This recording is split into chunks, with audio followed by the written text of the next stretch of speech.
autoridades universitarias que nos acompañan, invitados especiales, señoras y señores.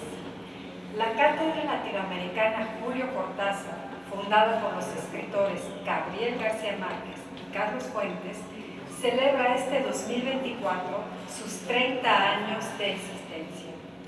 Con enorme generosidad y visión, ambos confiaron en la Universidad de Guadalajara para crear y preservar este espacio académico en honor a su admirado amigo, el escritor argentino Julio Cortázar. Aquí, en este foro, se han dado cita a la inteligencia, la imaginación y la crítica en busca del diálogo y con las miras de ensanchar nuestra visión sobre la compleja realidad que enfrentamos para incidir en ella y buscar modificarla desde la reflexión y la acción. Continúan así los festejos de nuestro aniversario número 30, un año de celebraciones y de gratitud, pero también de compromiso por conservar este espacio para toda la comunidad universitaria y para nuestra ciudad.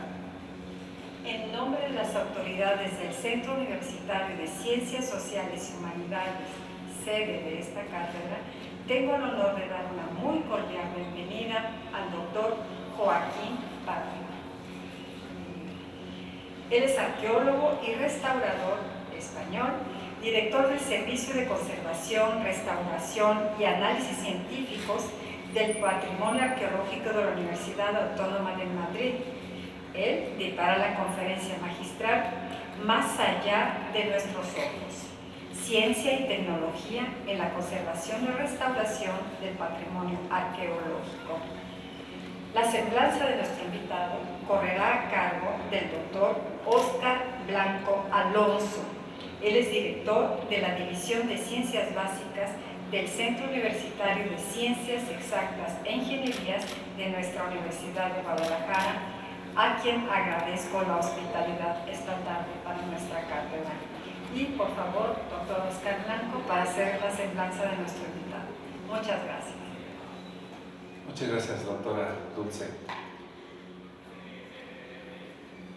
Antes de iniciar con la semblanza, quisiera mencionar que, bueno, yo en lo personal tuve la oportunidad de conocer al doctor Joaquín Barrio hace casi un año aproximadamente, yo creo que sí, un año, en una reunión que tuvimos en la Universidad Politécnica de Madrid con un grupo de colegas que fuimos a hacer una visita al Instituto Láser, y ahí tuvimos un seminario en el cual participó el doctor Barrio, y desde el primer momento que tuvimos contacto con él se vio en gran disposición de poder venir a la Universidad de Guadalajara y conocer la universidad. Yo le agradezco mucho. Él ha venido a la Ciudad de México, pero es la primera vez que está en esta ciudad, y le agradezco la disposición también y aceptar la invitación de la Cátedra Julio Cortázar, con la cual también hemos tenido la fortuna de poder colaborar desde hace tiempo. Voy a tratar de ser breve porque lo importante es escucharlo a él, pero si es necesario hablar sobre quién es Joaquín Barrio Martín. Él es doctor, como mencionó la doctora Dulce, doctor en Prehistoria y Arqueología por la Universidad Autónoma de Madrid, y también tiene el título superior en Conservación y Restauración de Bienes Culturales, con la especialidad en Conservación y Restauración del Patrimonio Arqueológico. Imparte docencia en cursos de pregrado y posgrado de materias relacionadas con la conservación y restauración del patrimonio arqueológico, tanto en la propia Universidad Autónoma de Madrid como en otras universidades, ya sea dentro de España como fuera de ella, dando como resultado de su actividad académica la dirección de innumerables tesis de maestría y doctorado. También ha desempeñado cargos de gestión universitaria como director del Departamento de Prehistoria y Arqueología, miembro del Consejo de Gobierno de la Universidad Autónoma de Madrid, y ha participado en un buen número de comisiones universitarias y dentro del propio claustro académico de la Autónoma de Madrid. Fue el creador y actual director del Laboratorio Servicios de Conservación, Restauración y Análisis Científicos del Patrimonio Arqueológico de la propia Autónoma de Madrid, o CECID por sus siglas, el único laboratorio universitario en España que cuenta con una certificación ISO 9001 nacional e internacional en el campo de la conservación y restauración del patrimonio arqueológico. Desde el 2001, el CECID está integrado en el nodo español de la red ERIS, por sus siglas, la European Research Infrastructure for Heritage and Science, que es la infraestructura de investigación europea para la ciencia del patrimonio en la modalidad de laboratorio móvil. Desde el año 2019 dirige el Grupo de Investigación, Ciencia, Tecnología y Conservación de Patrimonio, integrado por más de una decena de miembros de varias universidades y el Consejo Superior de Investigaciones Científicas de España, con una composición multidisciplinar. Ha sido promotor y organizador en colaboraciones con este centro y la Fábrica Nacional de Moneda y Timbre de la Real Casa de la Moneda de los Congresos, organizando los congresos Metal España en los años 2018, 2015, 2020 y 2021, bajo el amparo del Consejo Internacional de Museos, o ICO. Es el único foro a nivel nacional en España dedicado a la conservación y restauración del patrimonio metálico. En la actualidad, él es el tutor del convenio internacional entre la Universidad Autónoma de Madrid y el INAH de México, mediante el cual se ha impartido y dirigido en 8 ediciones desde 2011 al 2018 del curso de especialización en patrimonio cultural, restauración de metales arqueológicos, financiado por Santander Universidades Latinoamérica. Forma parte de diversas instituciones que trabajan en el campo del patrimonio, tales como el ICOM, que ya se mencionó, o el Grupo Español del Instituto Internacional para la Conservación, una organización internacional, de la Academia de Arte e Historia de San Quirce, entre otras. Ha sido miembro de la Comisión Nacional de Doctorados de Excelencia en la rama de Artes y Humanidades, y asimismo, hasta la actualidad forma parte de las comisiones nacionales de proyectos de investigación y desarrollo en el área de historia y arte. Vocal por 2 mandatos, desde 2013 a 2019, de la Comisión Permanente y del Pleno del Consejo de Patrimonio Histórico de la Comunidad de Madrid. También es asesor técnico y colaborador nombrado por la Autónoma de Madrid en los asuntos de patrimonio arqueológico de la Fiscalía de Patrimonio, adscrita a la Fiscalía General del Estado Español. Sus líneas de investigación mantienen una doble trayectoria, en la cual él es experto. La primera, sobre patrimonio arqueológico, tanto en la conservación y restauración de sitios arqueológicos, así como en la innovación tecnológica para la aplicación de láseres en la restauración de metales arqueológicos. La segunda línea es la arqueología protohistórica, enfocada en la Edad del Hierro en el centro de la península ibérica y el estudio de las culturas celtibéricas y vacceas. La línea de investigación actual está centrada, su línea de investigación actual está centrada en la aplicación de tecnologías láser en la conservación y restauración del patrimonio arqueológico. Esta línea ha dado lugar a la publicación de una gran cantidad de trabajos que suman más de 140, entre artículos de revistas, tanto nacionales como internacionales, libros, actas de congresos, capítulos de libros, informes técnicos y publicaciones de multicolaboración, tanto dentro del ámbito de la conservación y la restauración arqueológica, como la aplicación de tecnologías innovadoras en esta área. Una de las características del Dr. Barrio es su capacidad de escritura de libros sobre algo que es su pasión, la arqueología y la restauración y conservación del patrimonio arqueológico. Entre sus obras más destacadas, que son muchas, yo solo voy a nombrar algunas de las características y el doctor me dirá si son de las más importantes o no.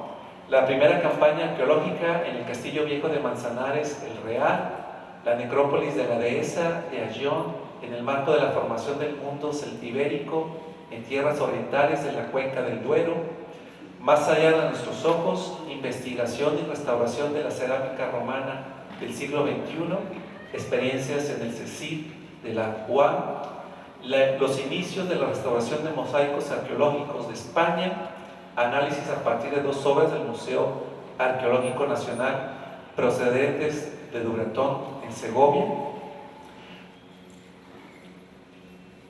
restauración con técnica láser de epígrafes arqueológicos romanos en mármol de Sisapo, nuevos elementos votivos procedentes del poblado paseco de la Plaza del Castillo en Cuellar, Segovia, láser aplicado a la limpieza de cerámica arqueológica, estudio comparativo de la técnica de restauración láser con otros métodos de intervención en objetos de hierro arqueológico, técnicas de láser en la restauración en objetos de plomo y aleaciones blandas de procedencia arqueológica, el color en los metales arqueológicos y las nuevas técnicas de conservación, la pintura mural romana de procedencia arqueológica, investigación y restauración mediante técnicas láser de neodimio YAG, de la tecnología láser aplicada a la conservación y restauración del patrimonio arqueológico, aplicación de la técnica de haces de iones en investigación para la conservación de los dorados medievales islámicos de Calatrava la Vieja en Ciudad Real. Esa es parte de las publicaciones y los libros que él ha publicado, que también agradecemos porque nos dejó unos ejemplares aquí con nosotros. Proyecto Dorados, tecnología, conservación y restauración de los metales dorados medievales, innovación tecnológica en conservación y restauración del patrimonio, la necrópolis celtibérica de la dehesa en Ayllón, la segunda edad del hierro en Segovia, que de hecho es el trabajo con el que hizo su tesis doctoral, y las cerámicas de la necrópolis de la Erijuelas Cuellar en Segovia. El doctor Barrio es de origen segoviano.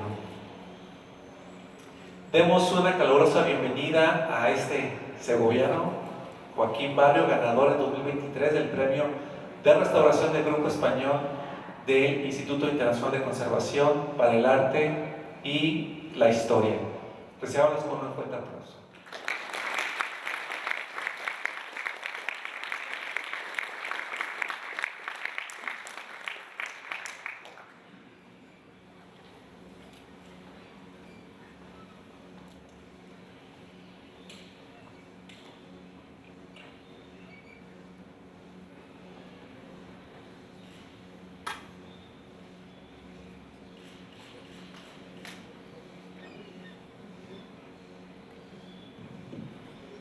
Buenas tardes. ¿Pueden proyectar ya el PowerPoint?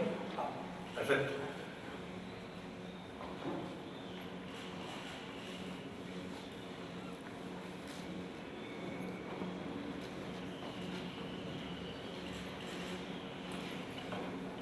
Correcto. Bueno, como han podido ver en la valoración de mi trabajo que ha hecho el doctor Óscar Blanco, yo hace 4 años, como ponente invitado en un congreso bastante importante, me inventé aquella frase de más allá de nuestros ojos. El tiempo, y lo he puesto también en esta conferencia general. Es una conferencia mucho menos puntual que lo que hace uno en un seminario. Pero comencemos de manera correcta, como cuando uno llega a una universidad que le acoge.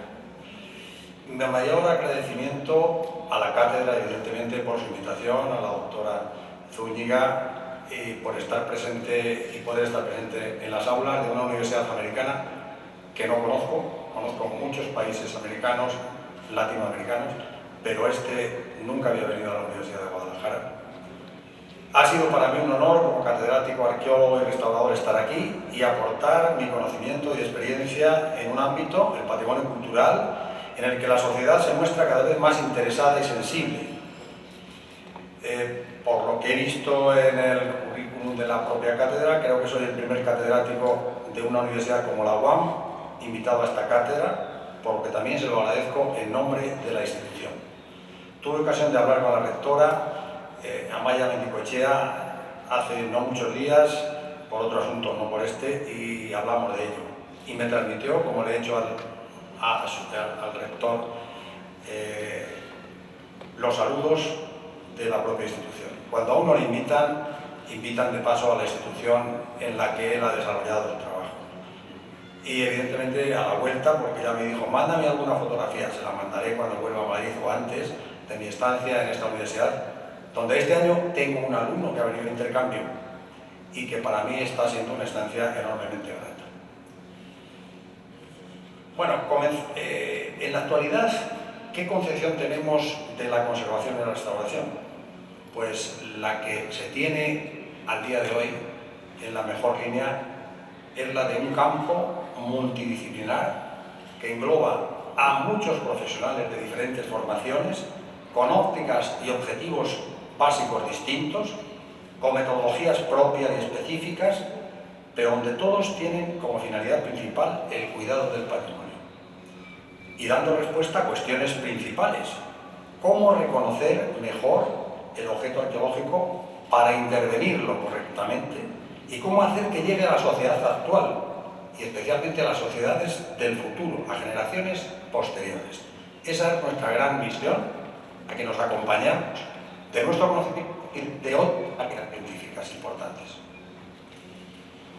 En esta conferencia trataré de hacer patente someramente, evidentemente, las características de la investigación científica aplicada y de la innovación tecnológica en un ámbito de tanto relieve en estos momentos como la conservación del patrimonio y de relieve para el futuro. Y lo haré de una manera preferente en el patrimonio arqueológico, que ha sido mi campo de acción como catedrático de arqueología, si bien muchas de las aplicaciones, como el láser o como un acelerador con técnicas de iones, son extensivas a otros objetos patrimoniales mucho más allá de los arqueológicos. Numerosas universidades, instituciones museísticas o patrimoniales y centros científicos de todo el mundo, y especialmente de los de México y de España, vienen incidiendo desde hace años en este aspecto y dando relevancia a las investigaciones aplicadas e innovando en la búsqueda de procedimientos analíticos o en técnicas de intervención cada vez más cualificada para el trabajo de preservar este patrimonio para el futuro. Son técnicas aplicadas a este patrimonio arqueológico las que han de hacer posible extraer, por eso más allá de nuestros ojos, la mayor y más útil información que de una manera inmediata puede repercutir en el conocimiento y la intervención sobre las piezas arqueológicas. El proceso de restauración es, en su primera etapa, un momento especialmente cuidadoso en el conocimiento de la obra. Los padres de la restauración ya indicaron que ese punto metodológico era la clave para conocer la obra. La combinación de investigación y transferencia permite a la ingeniería el desarrollo de instrumentos tecnológicos singulares, con una aplicación más directa sobre las obras que conforman nuestro legado arqueológico. En palabras de Yoquilento, un teórico de nuestro campo muy conocido en México, mucho más que en España, y decía: mientras en el pasado la preservación se basaba en la prueba y en el error, la ciencia moderna le brindó la herramienta para este propósito. Ahora es impensable basar cualquier tratamiento de los preciados objetos patrimoniales que no sea en una metodología sólida y científica. Pero ¿cómo ha sido este camino hasta llegar hoy? Es bueno poner de relieve, en unas palabras breves, al inicio de esta línea, tanto a nivel internacional y también a nivel de México y de España. Solamente dar unas pinceladas sobre personajes relevantes. Desde que tenemos conocimiento y documentación de ello, en la antigüedad grecorromana, por ejemplo, la restauración siempre fue un trabajo de taller. Un trabajo de gremio, con recetas y métodos propios, con criterios excesivamente esteticistas y restauracionistas, con métodos oscurantistas que no se decían al gremio de al lado, y donde creador y restaurador solía ser la misma persona. Un ejemplo de esto, por ejemplo, resulta un escultor de segunda fila, griego, Damofonte, un escultor helenístico del siglo II a.C., pero que fue quien restauró la gran estatua crisolefantina de Atenea Parcenos, que estaba dentro del Partenón, y restauró el gran Zeus de Fidias en Olimpia. Es la primera vez que tenemos el rostro, o que sabemos, porque no tenemos el rostro, que sabemos el nombre de un autor que es un escultor que restaura obra de grandes escultores. Pero no les voy a hacer un recorrido sistemático y detallado de toda la historia de la restauración del patrimonio arqueológico, aún poco conocida y mal conocida. Solo algunos apuntes más próximos en el tiempo y que tienen que ver con el objetivo de esta conferencia. La relación de las ciencias naturales o experimentales, como se llamaba en algunos momentos, con la conservación se fortaleció durante el siglo XIX, especialmente con la revolución científica del siglo XIX, y se institucionalizó con el surgimiento de laboratorios al interior de los museos más conocidos y reconocidos, y a veces laboratorios en condiciones militares. Por ejemplo, el primer laboratorio que hubo en España fue en la Academia Militar, el laboratorio de química de la Academia Militar de la Artillería de Segovia. El primer gran laboratorio que investigó, porque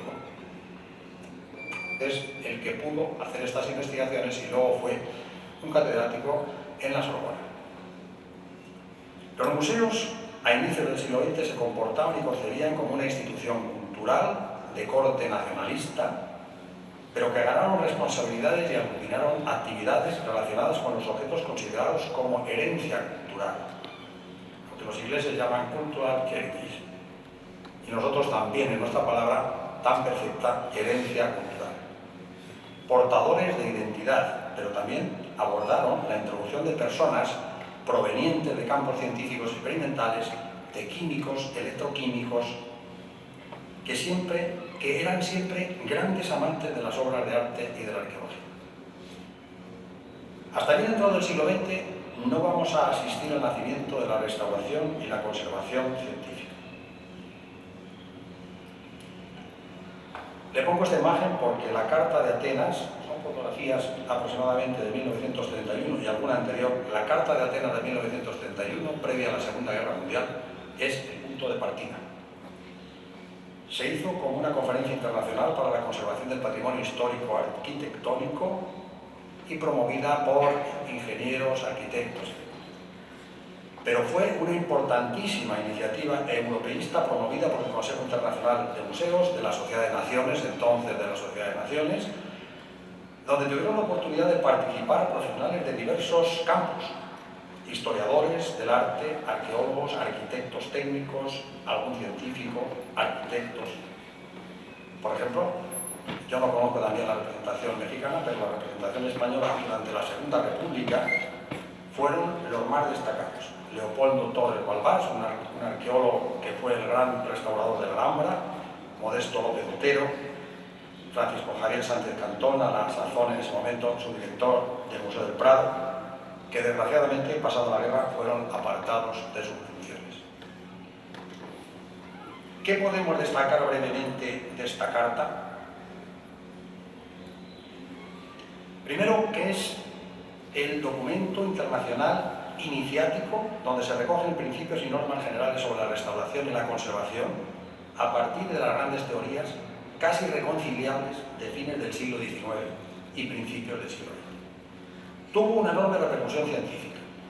Tiene una estructura tan sencilla que no son más de 10 artículos con proposiciones básicas de temas que siguen siendo objeto de debate hoy, como promover la educación como clave para la conservación. Se promueve, por otro lado, algo sustancial para lo que estamos hablando aquí hoy. Se promueve la investigación del deterioro con el apoyo, con esas palabras lo dice, de las ciencias experimentales, y con ello abre la puerta a la restauración científica actual. No se quedó ahí la carta.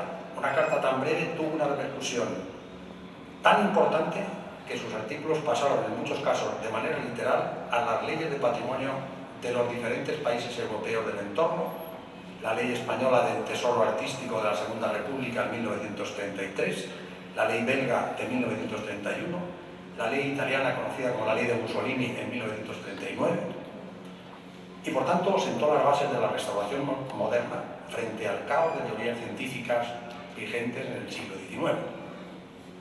Y constituyó y contribuyó a crear la conciencia sobre el bien cultural extensivo a toda la humanidad.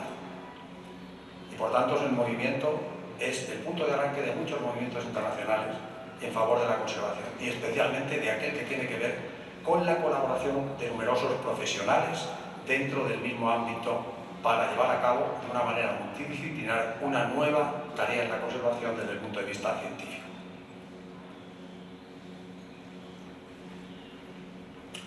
Pasada la Segunda Guerra Mundial, desde mediados del siglo XX, y a partir ya de obras teóricas bien conocidas, en México, por ejemplo, y en España, Koreman fue una persona relevante por Koremans, que había hecho los catálogos belgas previo a la llegada de los nazis a Bélgica para salvar el legado del patrimonio belga.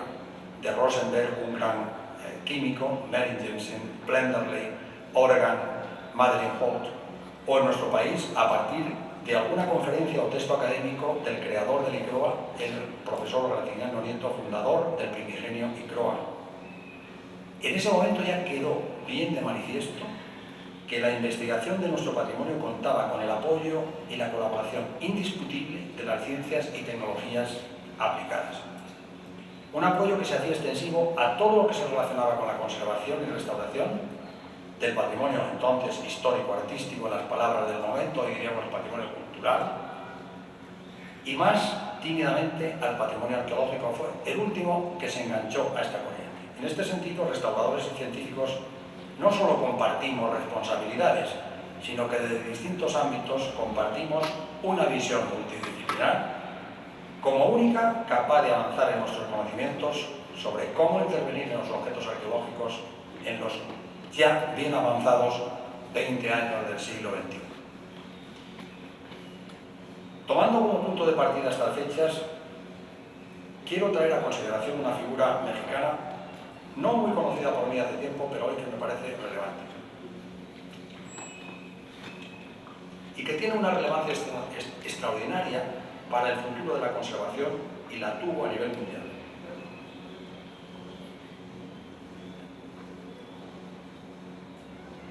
Bueno, hemos pasado a dos científicos británicos, Howard J. Plenderley y Howard J. en un examen de los primeros creadores del laboratorio científico del Museo Británico, examinando los calderos de Sutton Hoo para restaurarlos. Pero me quiero centrar en esta persona. Este es un mexicano para mí relevante. No había conocido nada de él hasta hace casi 2 años, a través de una doctoranda mía que le da la tesis ahora mexicana. Me refiero a Jaime Torres Bodet. Creo que fue ayudante, por lo que he leído estos días, muy conexo a Vasconcelos. Y fue director general de la UNESCO entre el 48 y el 52. Ese es el anuncio del periódico del día que lo nombraron.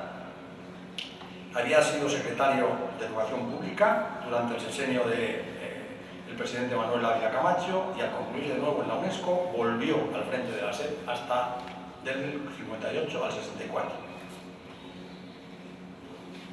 La obra que él hizo fue importante. En 1948 la Asamblea General le recomendó y le encomendó la creación de un comité de expertos para asesorar en conservación de monumentos y sitios históricos.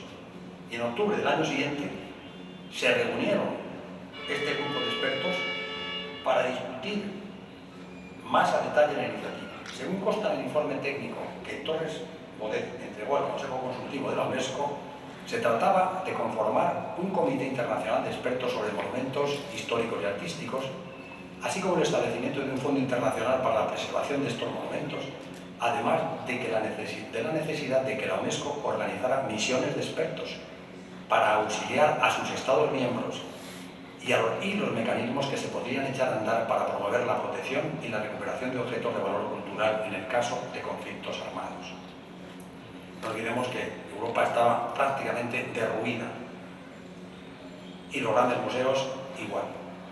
Cuando regresó a México, durante su segundo sexenio al frente de la SED, solicitó a la UNESCO el apoyo técnico y se gestionaron las visitas de varios especialistas enviados a dicha institución para asesorar el problema de conservación.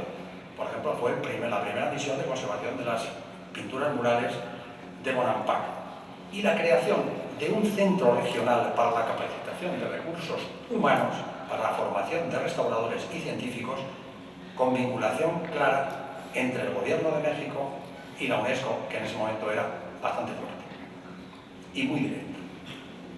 La iniciativa de conservación planteada por Torres Bodet de primero organizar misiones de expertos concluyó que debía establecerse un comité internacional permanente para los monumentos y las excavaciones arqueológicas.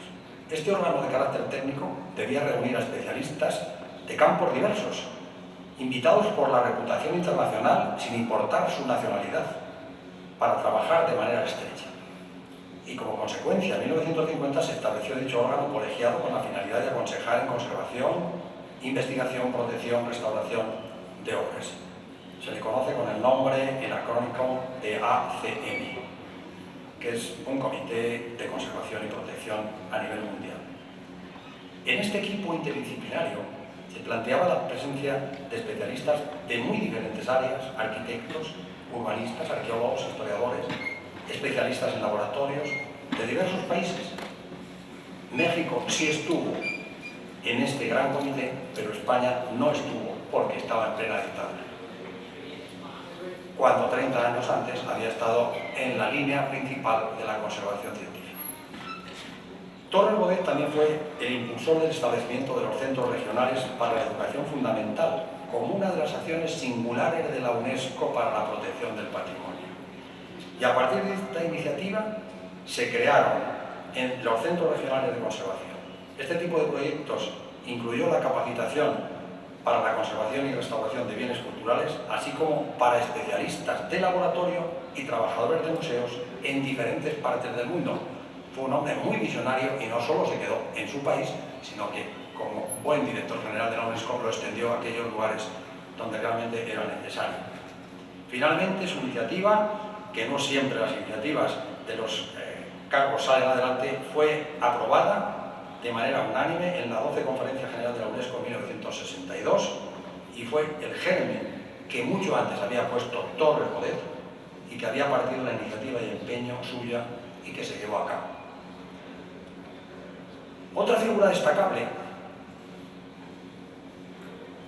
para México, pero también para España, en la década de los 50 y 60 del siglo XX fue Paul Coremans, un químico de formación belga, por desgracia fallecido en 1965, que concebía ya el problema de los objetos culturales como un problema científico, en el que conocer la composición, la estructura, las causas, los efectos, los cambios de los materiales era imprescindible para resolver la preservación de estas piezas. Esta fase científica previa a la restauración implicaba interpretar los resultados obtenidos por varios métodos físicos en función de sus consecuencias profundas para la conservación.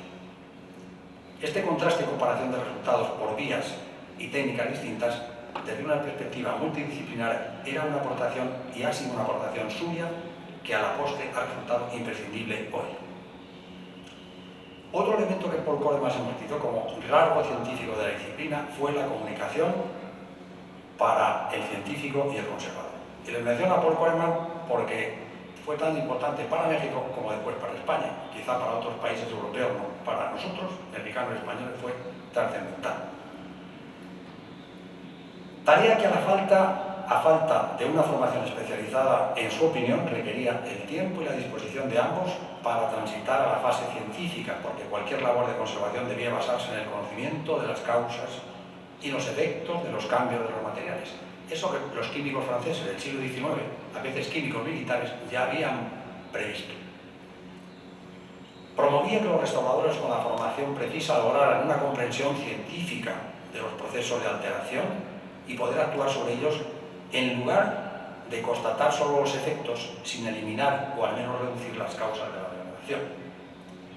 Esto sigue siendo una máxima hoy en el mundo de la conservación científica. Asimismo, Paul Coremans fue un autor fundamental de primera línea en la creación de casi todas las grandes instituciones internacionales dedicadas a la conservación y reconocidas y que han llegado hasta la actualidad. El IIC, el Instituto Internacional de Conservación, que mencionaba como la cabecera de uno de los premios que a mí me concedieron hace 2 años, el ICRON en Roma, el Centro de Conservación y Restauración en el 59, o ICOMOR después, justo muy poquito antes, que es la Internacional de Museos y Sitios, justo muy poco antes de su muerte en 1965, una muerte de una persona bastante joven.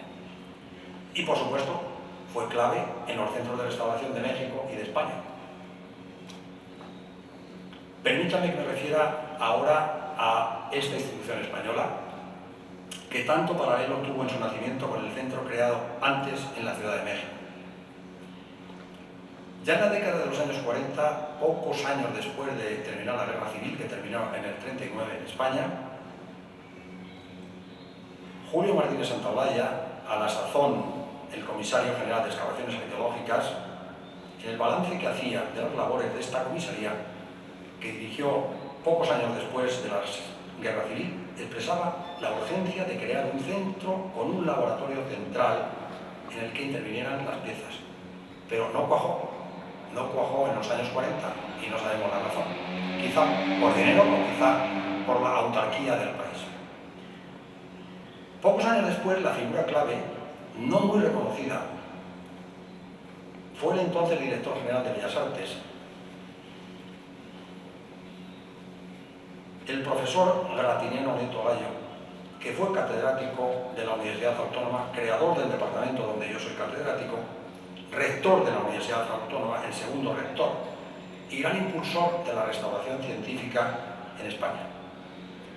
Una figura escasamente reconocida, muy denostada por sus afinidades políticas, pero visto con los ojos desde hoy, no con los ojos del alumno que yo fui cuando fui alumno suyo, fue un actor fundamental por la capacidad que tuvo de decisión que tenía como un político muy bien colocado en esos años.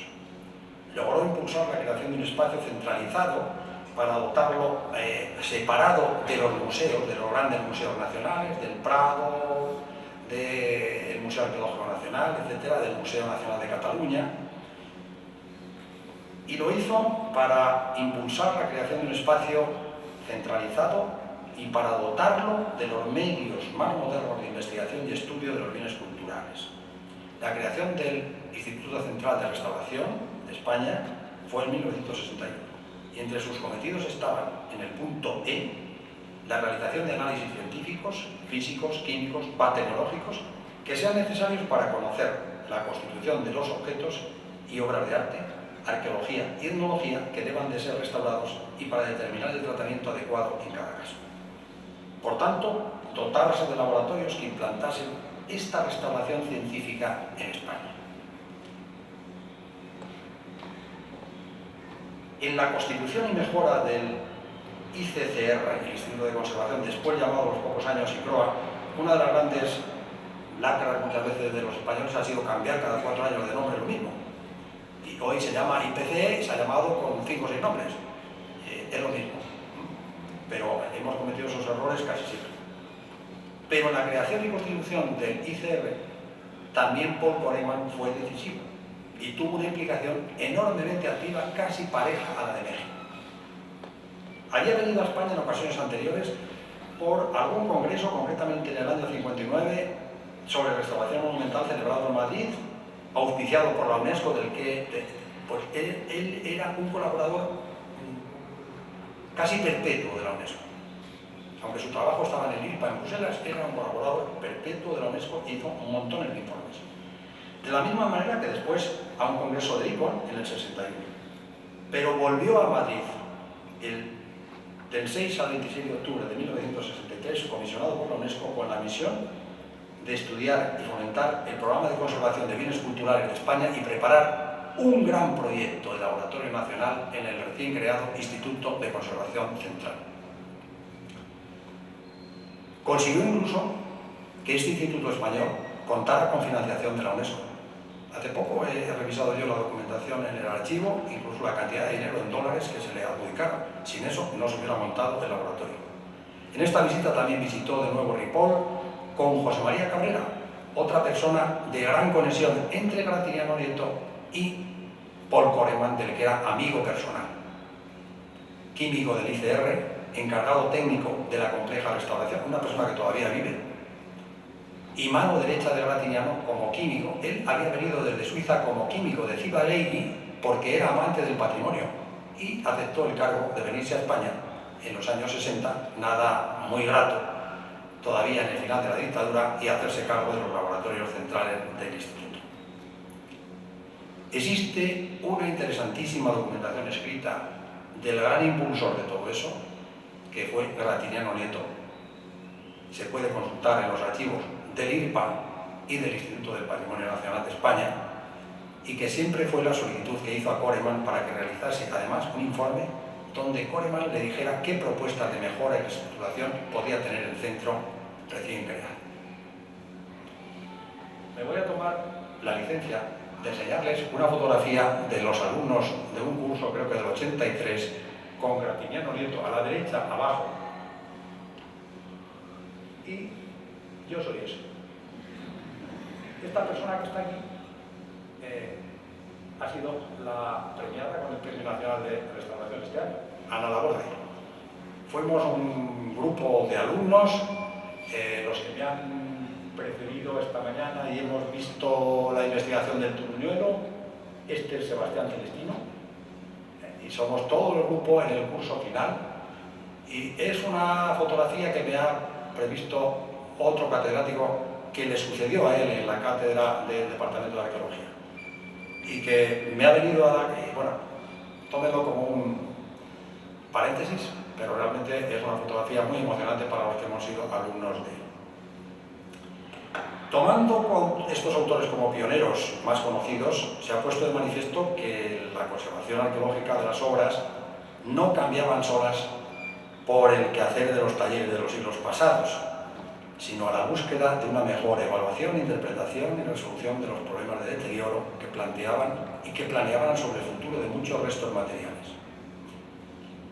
Su lectura y análisis nos abrieron los ojos a muchos arqueólogos y restauradores a la hora de aplicar sus resultados en el trabajo de campo del laboratorio, y al permitir estas herramientas tecnológicas extraer nuevos datos y valorar los disponibles para un diagnóstico más objetivo del patrimonio mueble desde una nueva perspectiva. Esto a la postre no tiene otro significado que la asunción de la conservación y restauración como una ciencia moderna, con todos los postulados que se aplican a esta categoría de conocimiento, donde las aportaciones teóricas y las aportaciones experimentales son cada vez más destacables y necesarias, con el objetivo final de conservar bien nuestro patrimonio para el futuro. Por otra parte, se puede pensar que los sistemas de diagnóstico, los nuevos procedimientos técnicos nos vienen, y debemos ser en esto generosos y agradecerlo, de todos otros campos científicos experimentales y desde la industria, que ha desarrollado técnicas de investigación, equipos y tecnologías aplicados a productos capaces de abordar con garantías el futuro de nuestro patrimonio. Yo le decía en un seminario antes de ayer a los alumnos que prácticamente ningún láser se ha inventado para restauración, ninguno que yo conozca. Todos han sido inventados para la industria o para la medicina. Desde esta perspectiva hemos importado y adoptado este bagaje tecnológico que hoy resulta imprescindible en el trabajo diario de la restauración científica. Es indudable que la innovación tecnológica llega al campo de la conservación con cierto retraso, pues no han sido desarrolladas estas técnicas para trabajar en nuestro campo. Por otro lado, este segundo aprovechamiento de tecnologías no nacidas en origen para dedicarse al patrimonio tiene que responder a estándares de mayor calidad, si cabe, en consonancia con la importancia de nuestro legado.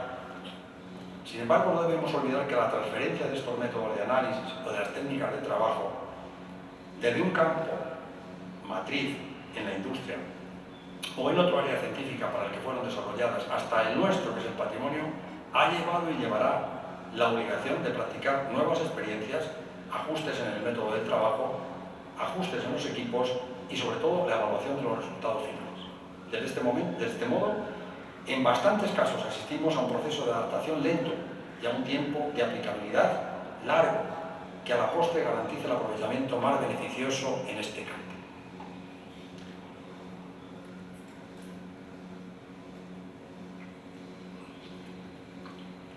Esta conferencia no la he pensado para adentrarles a ustedes en los pormenores de la ciencia básica. Sería osado y que yo lo hiciera en un centro de ciencias exactas y de ingeniería, siendo yo arqueólogo y no de formación científico-técnica. Por tanto, eso no lo voy a hacer porque me echaría luego la bronca al doctor Blanco o Gilberto. Y no voy a entrar en las técnicas, no voy a entrar en los principios básicos de cada técnica, como los láseres, los blips, IVA, tomografía, etc. Sobre ellas seguro que en esta sala, como he dicho, hay otros académicos con más formación que yo y por tanto sería una osadía por mi parte. Solo les digo que actúo como un usuario que lleva casi 30 y tantos años de recorrido usando estas técnicas, experimentando con los años, y nada más que esto. Sí les presentaré algunas cuestiones de interés general, pensando sobre todo en los alumnos, y solo unos pocos casos que me han permitido participar personalmente o que lo ha hecho nuestro laboratorio. Es decir, les digo una cosa, nadie hace nada él solo en la universidad en este momento, nada. Ni lo hace, no lo hace si no tiene gente que la acompañe y no lo hace si tiene medios con los que lo pueda hacer. Por tanto, la labor que yo puedo expresar hoy es la labor que se hace en un laboratorio durante 20 años o 30 años. ¿Qué interrogantes plantea la conservación al mundo tecnológico actual y a las ciencias físico-químicas? Si uno echa mano del camino andado por la restauración desde hace más de un siglo, percibe cómo se han ido dando pasos hacia una tarea profesional cada vez más compleja, cada vez menos artesanal, alejándose al mismo tiempo de la actividad creativa, de autor. Es algo que nos diferencia tanto a los arquitectos, a nosotros de los arquitectos, por esto. Los arquitectos enseñan a restaurar como autores y nosotros intentamos enseñar a chicos que no sean creadores de la restauración. Los diferencia, yo lo discuto muchas veces con altos catedráticos amigos y con tesis donde voy a la escuela de arquitectura. Digo, tenéis que acomodaros a una nueva forma de ver la restauración y creo que llevamos nosotros una línea más positiva. Por tanto, el análisis de nuevos y difíciles problemas de intervención, además del contraste de los resultados que se han obtenido a lo largo de los años, nos colocan a los restauradores ante una nueva tesitura. ¿Cómo buscar soluciones a viejos problemas que hasta el momento presente solo han contado con medidas paliativas? Y el principal de estos interrogantes es cómo proceder a una intervención conservadora con máxima garantía de inocuidad, respeto de la autenticidad, sostenibilidad, reversibilidad y ser lo mínimamente agresivos. Durante el siglo XX los avances en este sentido de los procesos de restauración han sido muy notables, pero aún queda mucho camino para conseguir que la actuación del restaurador, siempre la más fundamental en el cuidado de la obra, consiga unas metas de plena eficacia. La respuesta no es posible buscarlas únicamente en nuestro territorio, el territorio de los restauradores, por conferirle un valor especial a nuestro planteamiento, sino que proceden de otros ámbitos ajenos a los nuestros y ajenos a nuestros intereses, para los cuales el salvamento y la conservación solo es un valor referencial, mientras que para nosotros es un valor central. Nunca, además, debe ser un recurso de explotación económica prioritaria.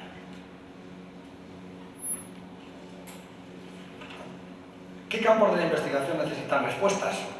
El otro día me preguntaba una de las alumnas de la ECRO en el segundo seminario, oiga, ¿usted qué respuestas son las que quiere que se plantee? Pues bueno, para cualquier persona que ya lleva años trabajando en este campo, las respuestas tienen que estar en la datación del material, por eso les decía a ustedes el contexto, en el origen y procedencia de los objetos, en la caracterización de su composición, en la tecnología y la fabricación, en la conservación y en la restauración. Y hoy una línea en la que nosotros, antes lo mencionaba en el currículum del doctor Blanco, donde hemos trabajado algunos casos con la Fiscalía General del Estado para la resolución de delitos patrimoniales a través de la arqueometría forense, que los británicos han inventado con este nombre. Todas estas necesidades suelen presentarse sobre el mismo objeto arqueológico, visto desde perspectivas y desde ópticas, como si fuera un prisma que disecciona la luz. Y las ciencias implicadas, no la arqueología, ni la restauración son la física, la química, la biología, la geología, la ingeniería industrial, la ingeniería de materiales, etc. Estas necesidades en muchas ocasiones requieren de una nueva visión innovadora, pero por parte de los restauradores y por parte de los científicos, porque han sido pensadas para sectores totalmente distintos de los que ahora nos vamos a aplicar. Evidentemente que el quid de la cuestión en este campo es conseguir innovar con técnicas que proceden de otros para aplicarlas en nuestro campo de la restauración patrimonial. Yo creo que si uno medita a lo largo de su vida académica, y la mía ya está casi en su final, son la ciencia y la tecnología las que han de aportarnos soluciones que requerimos y mejorar nuestra actividad como restauradores. Les voy a presentar 3 o 4 casos, porque evidentemente no quiero cansar demasiado, para que vean cómo en algunos casos son técnicas francamente novedosas y que nos aportan una visión distinta. Son casos donde yo he trabajado con otros científicos o directamente en laboratorio. Esto que ustedes ven ahí son 2 pequeños fragmentos de unos 2 centímetros, de 1 centímetro, centímetro y pico, de monedas árabes, concretamente dirham andalusíes. El primer problema que presento en este caso es acercarnos al origen de los objetos arqueológicos mediante el estudio isotópico, algo que está en la punta de la cresta de la ola del mundo arqueológico actual, en todos los países del mundo. A través de la espectrometría de masas con plasma acoplado inductivamente, que es una técnica de análisis elemental inorgánico, pero de una alta sensibilidad, es invasiva porque requiere destruir una pequeña parte de eso que yo les enseño ahí. Pero podemos averiguar las áreas de obtención de un metal, en este caso de unas monedas que proceden de una ceca, áreas de distribución, para lo cual siempre es necesario disponer de fragmentos de lotes con contexto, pero de elementos que pueden ser utilizados como conejillos de indias. En la península ibérica, por ejemplo, el grado de asignación de minas y regiones metalíferas, por eso la técnica funciona, es muy alto. Y hay que compararla además con datos históricos. Pero hay una base, que no hemos hecho los españoles, ni mucho menos, es la base Osalita, de la Universidad de Oxford, que es de una alta fiabilidad, donde se incluyen todos los datos de cada una de las averiguaciones en abierto, y eso hace progresar la ciencia. Lo que yo les enseño en este caso son 2 fragmentos que pertenecían a un lote muy alto de monedas, pero que podían ser utilizados para saber de dónde obtenía el califa las minas y dónde tenía las minas, dónde obtenía la plata con la cual la ceca de Córdoba acuñaba los dirham en el siglo IX o en el siglo X. Obtuvimos los isótopos de plomo y evidentemente de estos 2 pequeños fragmentos que no se podían leer, ni siquiera por un gran especialista que es la universidad nuestra en numismática andalusí, y conseguimos datos tan relevantes como que las 2 minas de donde procedían los objetos estaban en el norte de la Sierra Cordobesa y pertenecían al califa, con la suerte de que esas minas habían sido estudiadas por una profesora de numismática pocos años antes y pudimos casar los resultados. Esos pequeños fragmentos no eran fragmentos de monedas sin asignación de racía, sino que eran fragmentos de unas monedas que nos pudieron poner ante la luz de dónde tenía el califa sus minas, de dónde procedía su plata y cómo la utilizaba en el mercado, en la ceca, para acuñar las monedas de curso legal. Este es un caso bastante sencillo, sobre todo porque otros muchos investigadores han ido rellenando ese cajón donde están todos los datos isotópicos de la península y de otras áreas del Mediterráneo. El segundo caso que les voy a enseñar es este, que lo hemos visto referencialmente esta mañana en el seminario, porque es un caso excepcional. Este lote de vidrios griegos es único en el Mediterráneo, ni en Italia ni en España se había encontrado nunca nada igual de mitad del siglo V a.C. Hay muchos vidrios, pero todos romanos. Estos son vidrios mucho más antiguos. Eso lo vemos en la exposición, los datos están publicados y pudimos conocer y acercarnos a dónde se habían producido estos vídeos que habían llegado como un lote para venderlos en un yacimiento tartésico de una cultura peninsular del siglo V a.C.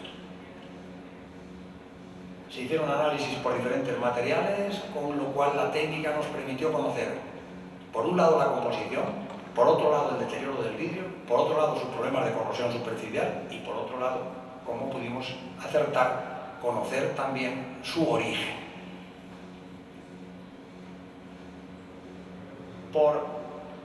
En un acelerador de partículas pues averiguamos mucho sobre su composición, qué tipos de vidrios había, cuáles eran sus materias de origen. Por ejemplo, los vidrios al natrón son vidrios altamente valiosos en el Mediterráneo porque todos tienen natrón procedente de una única mina que había en Egipto y se permite y se pueden averiguar fácilmente.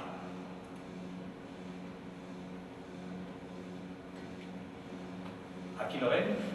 Una vez que se hacen los datos científicos, podemos agrupar los vidrios con el gran y singular parecido a vidrios griegos, sirios, etcétera, todos desde el siglo VIII hasta el siglo V.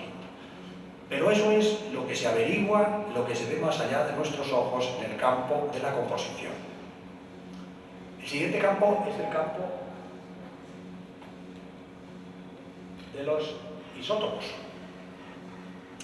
Cuando se obtienen los isótopos de vidrio, que no son isótopos de plomo como las monedas, sino de neodimio y estroncio, se puede averiguar algo fundamental, y es de qué lugar del Mediterráneo proceden los vidrios y dónde se han hecho. Y ahí ya encontramos una gran certidumbre porque se pudieron comparar los datos con la averiguación de los materiales en la misma zona donde se habían producido por parte del equipo arqueológico. Y coincidió plenamente porque los geólogos griegos habían hecho el mapeado isotópico de todo el Egeo y casó perfectamente los campos isotópicos de estos fragmentitos de vidrio con un campo isotópico que estaba en el norte de Grecia, y en una excavación que visitaron los arqueólogos directores en Pizna, concretamente en la zona norte de Grecia, encontraron vidrios similares. Pero eso incide mucho más, porque a veces la investigación nos da pie para el conocimiento de otras cosas importantes. Es por qué vinieron a la península muchos miles de kilómetros y por qué se vendieron en un lugar tan alejado de la costa griega de Asia Menor. Pues concretamente se pudo averiguar que los vidrios llegaban de ahí y que seguramente como un lote completo se vendían para poder comerciar con algo de poco peso y mucho valor, que era el cinabrio. Porque en ese momento los grandes templos de Afaya, en Egina, y los grandes templos griegos estaban policromando las grandes esculturas que no han sido nunca blancas, han sido siempre pintadas. Y el cinabrio era fundamental, el de la península, porque allí tenían una mina de mala calidad.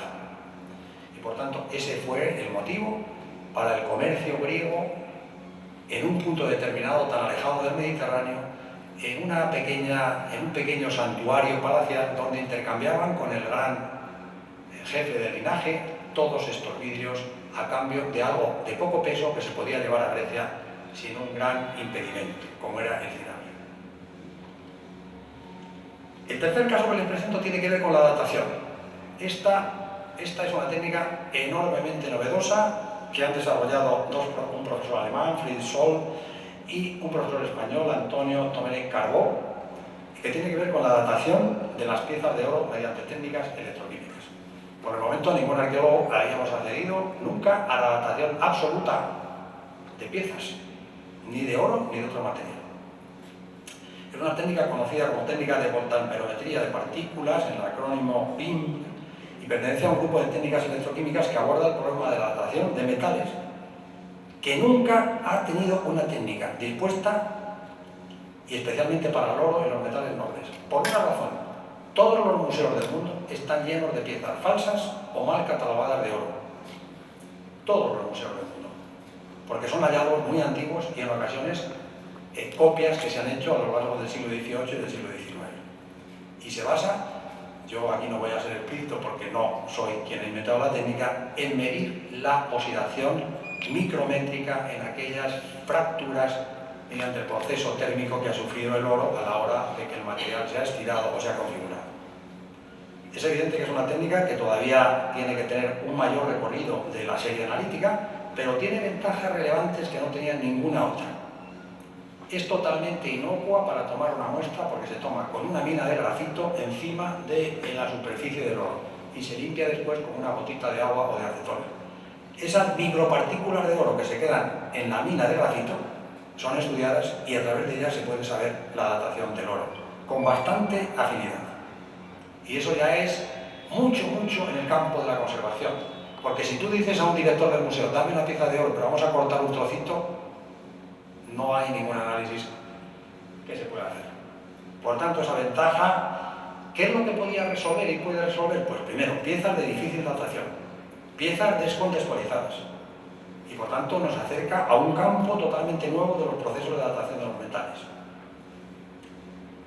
El caso de estas dos monedas que ven ahí, la de la izquierda es una moneda visigoda y la de la derecha es una moneda de oro de un dinar árabe, ambos de la colección numismática de la Universidad Autónoma, y fueron analizadas por Antonio Domenech y, como ya teníamos los datos, las monedas tienen una datación enormemente precisa en años, pues pudimos comprobar que la datación efectiva que se había producido por la técnica de coltamperometría coincidía prácticamente al 100% con la datación de la propia moneda. Y además pudimos comprobar en este colgante que procede de una compra en una colección y que está totalmente desclasificado y que lo vendía el coleccionista como un colgante de oro romano enjargado en un collar de vidrio, que evidentemente el vidrio azul es romano, pero el colgante ya estábamos un poco moscas de que no podía ser romano. Se analizó con esta técnica y evidentemente salió que el colgante era de aproximadamente entre 300 y 400 años antes de Cristo. Es de ahí que en la estancia que antes le comentaba el rector en el Museo de Jerusalén vimos un colgante absolutamente idéntico, quizá hecho por la misma mano, de oro, procedente de la cultura aqueménida entre el siglo VI y el siglo V. La datación que nos había proporcionado Antonio Domenech prácticamente coincidía en años para poder eliminar un falso, que era la datación que teníamos del collar vendido por un coleccionista, y datarle correctamente tal como era. Eso ya es un valor extraordinario.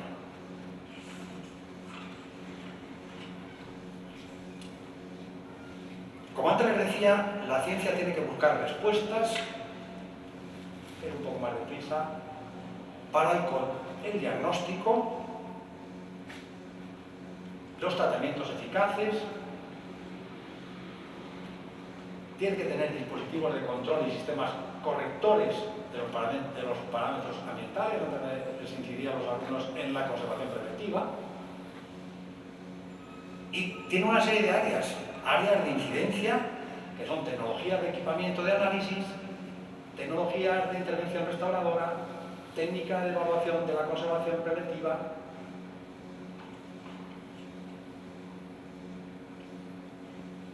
pero también tiene exigencias. Nosotros a la ciencia le pedimos ciertas exigencias para que se cumplan, y estas exigencias es que se potencie prioritariamente los ensayos no destructivos. Esto no siempre se produce. Yo les he dicho antes, les he abierto dos técnicas, la de voltamperometría totalmente inocua, la de isótopos totalmente invasiva. Segundo, la alta disponibilidad de equipamientos y equipos de análisis. En tercer lugar, potenciar los equipos portátiles o portables. Muchas veces cuesta más pagar un seguro en una pieza en un museo y que te la permita además el patronato sacar, que tener un equipo y meterle allí. Y además, potenciar que los equipos trabajen no con pequeños fragmentos, sino con muestras completas para que nunca haya que tomar una muestra y por tanto evitar las pérdidas. Hay muchas técnicas de análisis implicadas Aquí ven, por ejemplo, esta fotografía, no es mía, es de un buen amigo italiano, el doctor Marco Ferretti, analizando la victoria de Arezzo, un equipo de análisis de fluorescencia montado expresamente para poder trabajar en el museo. Esta portabilidad es fundamental para evitar problemas administrativos, de dinero, de movimiento de piezas, de riesgos, etc. O esta otra, que es también de Marco Ferretti, analizando una pieza que seguramente la conocen, una escultura emblemática de los museos capitolinos, que es el pugilitore, o el pugilista, como se denomina en España, el boxeador. Bueno, las técnicas radiográficas han sido la primera apertura más allá de nuestros ojos. La primera. Y ahí tenemos a Röntgen, el inventor de la radiografía, la primera radiografía de la mano de su mujer que obtuvo, y una radiografía de una momia egipcia, porque él era un gran aficionado a la egiptología. Por tanto, ese es el comienzo para ver más allá de nuestros ojos. Hasta que no estuvo la radiografía, ningún restaurador pudo ver más allá de lo que veía con su vista. Y abrió un campo extraordinario, absolutamente extraordinario. Las técnicas radiográficas nos permiten ver, esta imagen se la enseñaba también a los alumnos, esa es una placa que nos llegó a nuestro laboratorio, nadie sabía lo que era, la radiografiamos, una placa dorada y esmaltada, porque después la pudimos restaurar y resultó ser eso. Solo con la radiografía hubiera servido para estudiar la pieza. O esta, que es el sujetarriendas de un caballo árabe, una pieza magnífica, extraordinaria, donde no veíamos nada y al propio arqueólogo con la radiografía le servía para estudiar la pieza. Esta radiografía se hizo estando yo en la Escuela Nacional de Restauración y creo que es la primera que hizo la escuela para radiografiar las cerámicas que nos venían de una necrópolis donde se enterraba por incineración con todo el ajuar metálico metido dentro. Y la primera radiografía que se hizo para que los alumnos viéramos cómo teníamos que sacar las fíbulas, esos elementos que parecen ahí circulares, y no cargarnos todas las piezas que había dentro de la cerámica junto con los huesos del personaje que había sido incinerado. A mí en ese momento es la primera radiografía que yo creo que vi sobre un material cerámico donde estaba lleno de tierra y veíamos para poder trabajar cómo estaba el interior.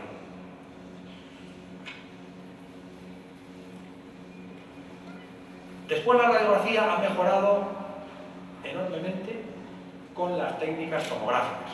Después de eso, solamente, este es un ejemplo clásico que ponemos siempre a los alumnos. Este es un león aubiñacense, restaurado por los alemanes pues, en los años 30 y después restaurado recientemente, y cuando se le ha hecho para restaurar recientemente una tomografía, se ha visto todo lo que se había reconstruido de ese león en los años 30 y cómo se pudo desmontar. Sin una tomografía eso no se había podido desmontar nunca, y si no se lo hubieran cargado. O un caso muy conocido en España, que es la inspección endoscópica de momias egipcias, que no solamente es un caso español, sino que el primer gran proyecto que creo que hizo la Universidad de Illinois, el proyecto Momias, era un proyecto interesantísimo. Este proyecto se conoce en España con el nombre de la Dama Kemet, del Museo Egipcio de Barcelona. No solamente se pudo averiguar, sino reconstruir mediante técnicas tomográficas la cara de esta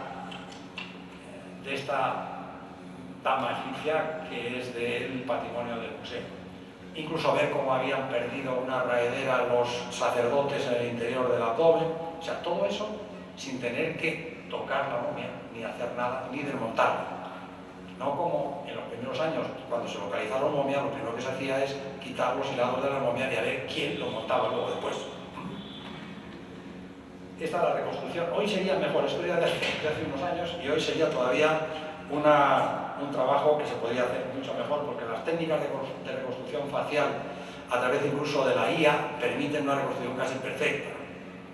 Bueno, esta es una tomografía, microtomografía de una cuenta de un collar de vidrio apenas de 1 centímetro, donde la tomografía, la microtomografía, me lo ha prestado un profesor de la Universidad de Valladolid, un físico que trabaja en este campo también de la arqueometría, el profesor Pinto, donde querían averiguar una pieza de muchos componentes vítreos está soldada.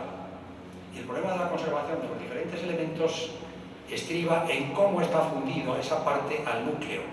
Eso solo se puede averiguar con una microtomografía, como ven aquí. Incluso los poros, esta es una reconstrucción del colon, esto es lo que se ve en la tomografía, está perfectamente soldada, salvo algunos poquititos. O sea que no necesita una intervención muy potente. Es un vidrio del siglo II, de la tumba 144 de una necrópolis vacía de incineración, de un collar de una mujer. Y este de otro collar, mucho más bonito aún, que es un collar de tradición mediterránea, donde se puede ver la inserción de los ojos a través de la tomografía, reconstruyendo el color.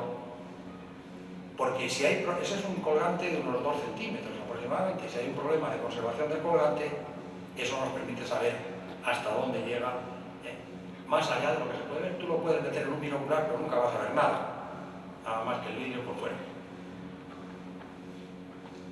Bueno, las técnicas de fluorescencia que todos tenemos en nuestro laboratorio posibilitan mucho, pero porque son técnicas muy baratas, muy fáciles de transportar y casi habituales en cualquier laboratorio. Esa es una investigación sobre la hermana, la parte que quedó de la escultura de la hermana de Tiberio, que era Livia Drusila, y que nosotros restauramos, y no solamente restauramos, sino que tuvimos la oportunidad de encontrar la pátina original que tenía la pieza.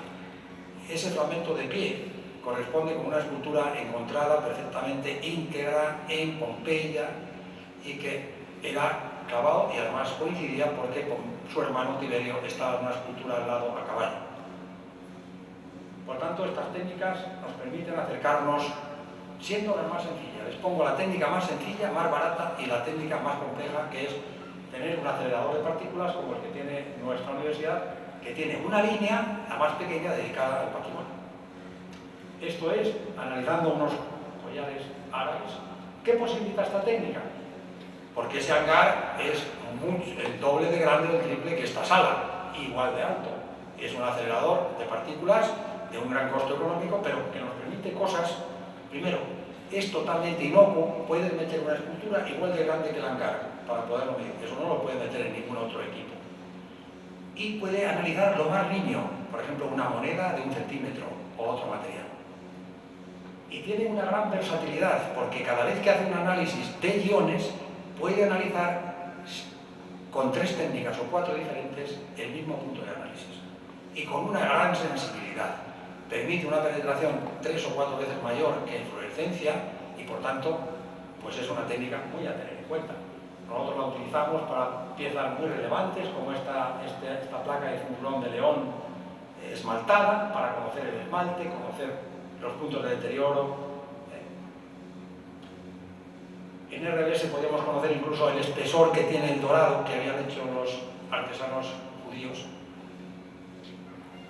Y lo vemos en las gráficas, perfectamente delimitado. Y aquí podemos saber exactamente cuánta capa de espesor tiene que dejar del dorado y cuánto se queda por parte del restaurador. Que eso es muy relevante cuando se trabaja una pieza de dorado. No es lo mismo trabajar con un dorado que tiene 10 micras que con uno de 1, que te lo puedes cargar. Y puede servir, como en este caso de esta moneda árabe falsa, que yo la conté también en el seminario, para averiguar claramente que se trata de una moneda que se había falsificado intencionadamente para colarla en el mercado por un falsificador de la época que no era más que un alquimista cordobés. Y es una moneda de curso legal de Aderramán primero, pero falsa. Y hay muy pocas monedas falsas porque la falsificación estaba penada con la muerte por decapitación de todas las prescripciones que tenía la ceca. Esta es otra pieza muy relevante que también pudimos analizar. Los análisis, cómo nos permite ver en una pieza tan sencilla todo lo que tiene. Y por último, la última técnica que les voy a presentar tiene que ver con la intervención. Como ha dicho el doctor Blanco, nuestra gran especialidad durante muchos años es intentar transferir la técnica láser al mundo de la conservación del patrimonio arqueológico cuando ya estaba implantada para el mundo de la arquitectura. Y hacerlo en materiales muy complejos de restaurar. Nosotros trabajamos con láseres comerciales producidos por una fábrica europea en Florencia que hace láseres médicos y por el gusto del ingeniero jefe, pues tiene estos dos máximos. Hizo estos dos. Trabajamos con un protocolo de seguridad máximo, no solamente por las cámaras de extracción, por las gafas preceptivas, sino también con un protocolo de no visión directa del láser, sino a través de unas microcámaras de gran resolución. Esta imagen es casi reciente del laboratorio, y este es el pie de Drusila, que antes les enseñé, con una radiografía que nos permitió ver todo lo que sucedía y una restauración que nos posibilitó de manera muy clara el láser. Ahí ven la mano de una de las restauradoras trabajando en la reintegración para poder abordar problemas muy serios que no se habían abordado nunca, que es la inoculación de los cloruros que hay en los metales de cobre. Ustedes lo verán en todas las fuentes y todo lo que hay en el espacio urbano, en metales mucho más recientes que este del siglo II, pero que todos tienen el mismo problema al final. Aquí, después de un análisis, y con esto llegamos al punto final. Yo he tratado de resumirles de alguna manera la visión personal que yo tengo de cómo la ciencia y la tecnología son la gran ayuda que tienen los restauradores, porque sin ella nuestra visión sería corta, no veríamos más allá de nuestros ojos. Muchas gracias por su atención.